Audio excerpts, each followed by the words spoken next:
Salutations everybody, it is Matty here today, and Bethesda has enjoyed a lot of good PR these last couple of weeks. Whether it's of course the Microsoft deal, the implications for the future and what that may hold for Bethesda fans, or of course the latest Fallout 76 update. I know, I'm actually not memeing you here, but seriously, people are saying it seems like a natural extension of what Fallout 76 Wastelanders brought to the table. So I'm actually pretty excited to check that one out. Then there is Doom Eternal, which is one of the best reviewed games of the year and definitely one of the best first-person shooters of the generation, which received its first piece of DLC. That's being reviewed quite well. So it's just nice to see Bethesda get their footing after 2.5 years of big mistakes, of bad choices, of receiving a lot of bad PR, that they're finally, getting it all together here. People are enjoying their products. They're looking forward to the future of Bethesda. And while today's story will not put that all to a screeching halt, it is a little more negatively inclined. This includes not only Bethesda, but Human Head Studios, who has been rebranded as Roundhouse.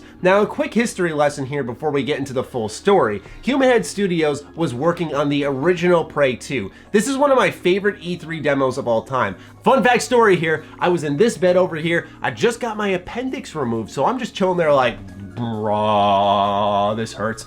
But I was on my laptop grinding the E3 demo, so I was watching like Thief, and then I come across Prey 2. And this game was like Star Wars Bounty Hunter, except it was open world, it was first person, there was parkour, it looked incredible. And I'm so sad that the game ended up getting canceled and Human Ed went on to move to other projects. But funny enough, Bethesda eventually absorbed them and rebranded them as Roundhouse Studios. So there is this chance now that Prey 1 has come out that maybe that original Prey 2 could come back into the picture underneath Roundhouse Studios. As it stands, they're being used more so as a support studio for the rest of the Bethesda studios at large, like an Arcane or like a Tango Gameworks or a Bethesda Game Studios. But still, this is how they play into the picture of Bethesda. So in today's story, we're talking about Bethesda possibly getting sued. Yeah, so I said... Yeah, so someone saw Bethesda got like $7.5 billion and went, we want a little piece of that pie. You seem to have a lot of money. I'm sure certainly $100 million wouldn't be much out of your pocket. And in the scheme of things, it's really not. But at the end of the day, it's going to be very interesting to go through a bit of slimy behavior by Bethesda, but also a couple of reaches, I think, by the accusing party. So it'll be a great read here. We're going to go ahead, go through it, interpret it as we go along. I'll have it linked in the description down below, alongside the actual legal complaints themselves. If you want to read the 50+ page document yourself, that's by all means your decision. I skimmed through it a little bit, but as much as I have some free time, I'm not going to spend it reading like a 50-page document. Okay, so with that, we're going to go over to the IGN article and we're going to read that. Publisher Ragnarok Game has amended a lawsuit, keyword amended, against Human Head Studios, suing Bethesda for $100 million over its alleged part in an intentional sabotage of Ragnarok's Rune II in an attempt to protect the Elder Scrolls franchise. Yes, I kid you not, that is the baseline of this argument, that a game was sabotaged by Bethesda, that they snuck in, ruined this game in every way, shape, and form because they were afraid Rune II would take out the Elder Scrolls. It's kind of funny, but in a way I can understand their reasoning, so let's keep reading.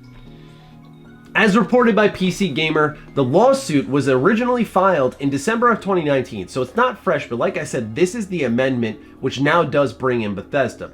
It focused on Human Head Studios, the original developers of Rune II. Ragnarok claims that the developers intentionally abandoned the game upon launch and refused to turn over the source code, so the publisher is seeking damages and restitution. The reason Bethesda Softworks and ZeniMax Media are now involved in the suit is that Human Head Studios went out of business a day after the game's launch, only to be absorbed by Bethesda and reopened as Roundhouse Studios on the same day.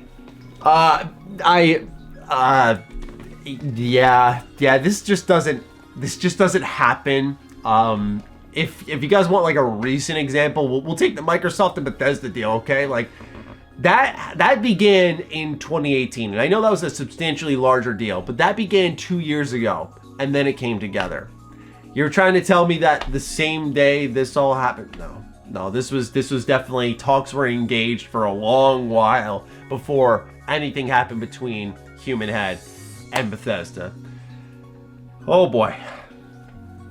You can read the amended complaint here, which notes that Ragnarok, quote, seeks redress for fraud and the intentional sabotage of 2 video games, Rune II and Oblivion Song, end quote. Oblivion Song wasn't announced, but it appeared to be an adaptation of the popular Robert Kirkman comic book series that was left unfinished when Human Head Studios announced their departure. Quote, Rune II was maliciously torpedoed in a conspiracy between the game's developer, desperate for cash, and a large video game conglomerate intent on destroying threats to its own video game franchises, end quote, the complaint reads.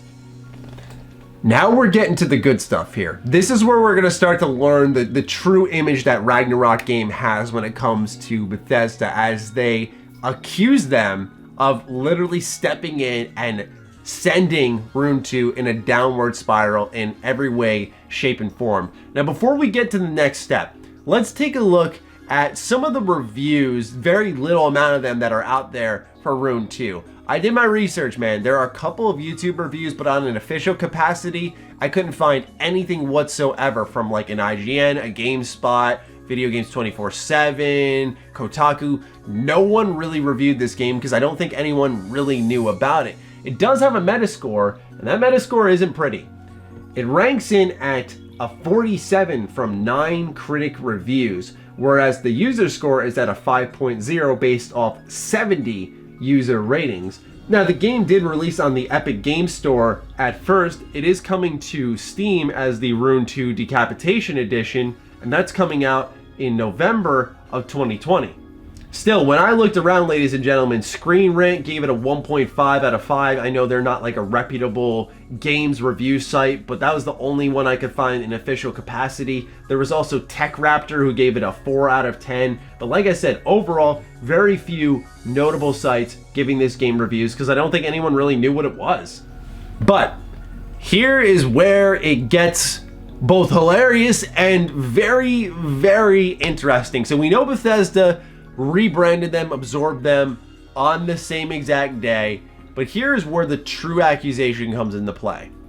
The suit alleges that Human Head contacted Bethesda and ZeniMax about a potential acquisition without notifying Ragnarok. This would put Human Head in the wrong, by the way, and later provided the publisher with keys to a pre-release version of Rune II, which allowed Bethesda to, quote, see for themselves the threat that Rune II posed to their hit franchise Skyrim/Elder Scrolls, end quote. Then, 2 weeks prior to Rune II's launch, ZeniMax allegedly formed Roundhouse Studios and used the company to purchase all of Human Head's equipment and take over its leases, which Ragnarok alleges contained trade secrets, source, and materials relating to the 2 games.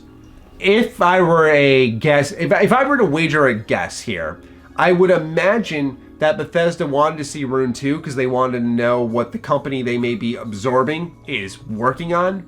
That would be my guess, but that's on Human Head to really kind of, you know, step in and say like, hey, we are talking to this company about being purchased. This is what's happening. Because at that point, then Bethesda's really, I think, free of any issue here. But because Bethesda continued to engage in those talks, despite, of course, Ragnarok game not knowing, it sort of puts them in a sticky situation. Now, do I think when they went into this that they maliciously were like, how do we destroy Rune II? Look, I gotta be honest with Ragnarok here, and I'm sure I'm preaching to the choir here. I know my audience is a lot of Bethesda fans out there, or people who are interested in Bethesda, so I'm probably saying exactly what most of you are thinking. But what you're doing is, let's take an apartment complex, okay? You are Rune II, you are moving into Bethesda's Elder Scrolls complex, okay? You are absolutely not knocking the building over and building up your own Rune II apartment complex on top of it.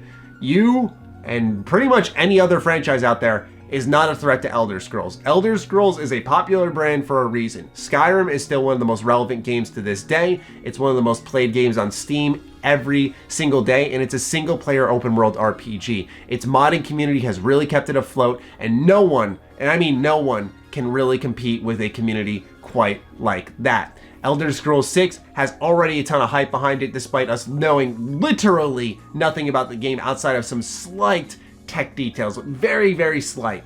And I'd say the only series that is probably a true threat to Elder Scrolls is The Witcher, which is a medieval fantasy level open world game that has a lot of relevance. It's very popular, it comes from a strong developer, and I think it scared Bethesda stiff because we're seeing a lot of technological changes when it comes to Starfield. At least what we're reading on paper symbolizes that they took what happened with The Witcher 3 versus Fallout 4 and sort of went like, okay, we need to bounce back stronger here and be better. I think that's the only company that could really get Bethesda back in shape, right?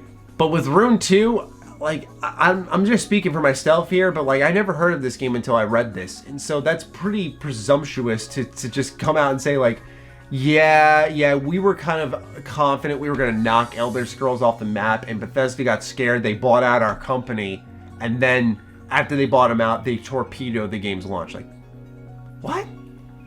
Last bit of reading here, the complaint also mentions PR troubles caused by the alleged sabotage, noting that in spite of the game's positive reviews, which factually that's incorrect, the next day Ragnarok was faced with headlines about the studio's departure and the wavering future of Rune II post-launch.